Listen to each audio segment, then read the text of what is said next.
I remember the feeling of looking out the window and still seeing my father's truck. It was weird to see his belongings while he was far away. 2 weeks before school started, my father was detained by immigration. At the same time, my mother was battling breast cancer. Just when we needed him the most, he was gone. My story isn't the only one. Many kids in my community have went through something similar, so I wanted to interview students at outing to see if they're struggling with the same thing. The first question I would like to ask you is, what does family mean to you? I've grown up to realize that family is a big part of my life, and family are the people that I can trust and confide in when anything goes wrong. Family means to me a strong bonding with people that you love. The family to me means a close-knit group of people around you who choose to love you through thick and thin. Family means to me someone you could go to whenever you have problems in life. Family means people that love you throughout everything, that love you for who you are, and will always be there for you no matter what. Family to me is everything. They're like my safe space. Now, another question I have is, have you heard of anyone being scared for their legal status? I hear about it a lot, especially in the news. From friends, I've heard about family members that have been deported or have struggled with their legal status. Yeah, like through my family. I know many people, they worry about their legal status because many will worry about where leaving their children at.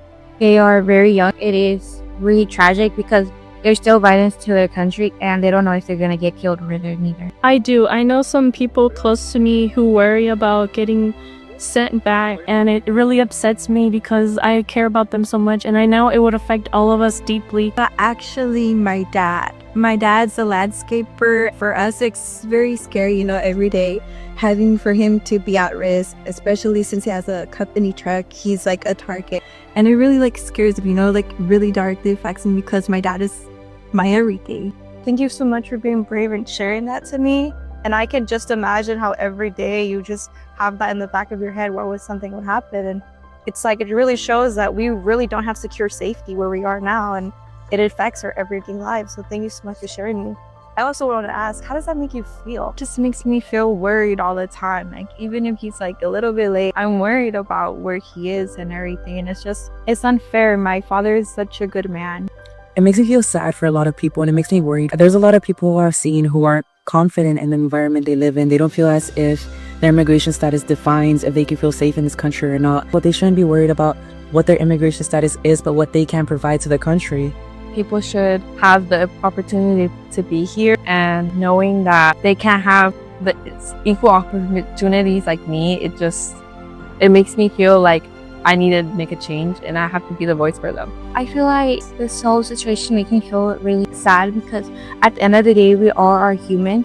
The reason why many people are coming here is for opportunity. It makes me feel horrible. I really wish they didn't have to go through that. I wish that everything that was going on right now would just settle down. Like, it's not that serious, to be acting like this. They have families and lives out here. They shouldn't be set back. I agree with you. In a way, fearing for your day, for your life, seeing if you're going to be together with your family, it really makes you feel, am I safe at all? Thank you so much for sharing that. Thank you.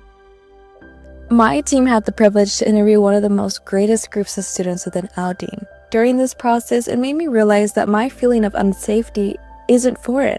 It's in a lot of students' communities and even family, showing that there needs to be a change to ensure every student feels safe. When my father got detained by immigration, everything changed. Unfortunately, right before his court date, my mother passed away. I was in a position where I had to fight for the only parent I had.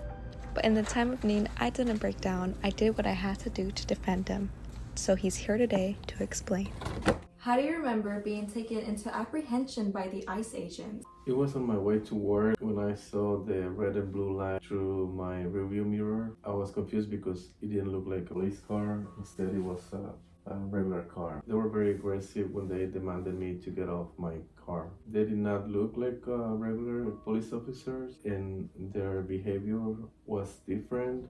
I would say they were not professional at all. When you were detained, how were the conditions? The conditions were horrible. There was almost 50 people in one small room, and everybody was using the same restroom. We were not allowed to brush our teeth or shower for a few days, almost a week. So very unsanitary and in a way inhumane having all these people in one room. Did you feel safe?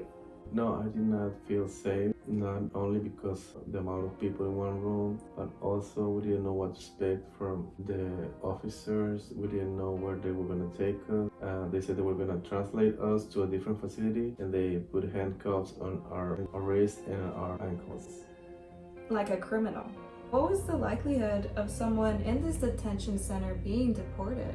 Almost everybody was being deported except for those who had the proper documentation, proof of citizenship. They were wrongfully arrested. So those who were US citizens or residents were taken into these conditions that were inhumane as well, in a way violating civil rights and liberties?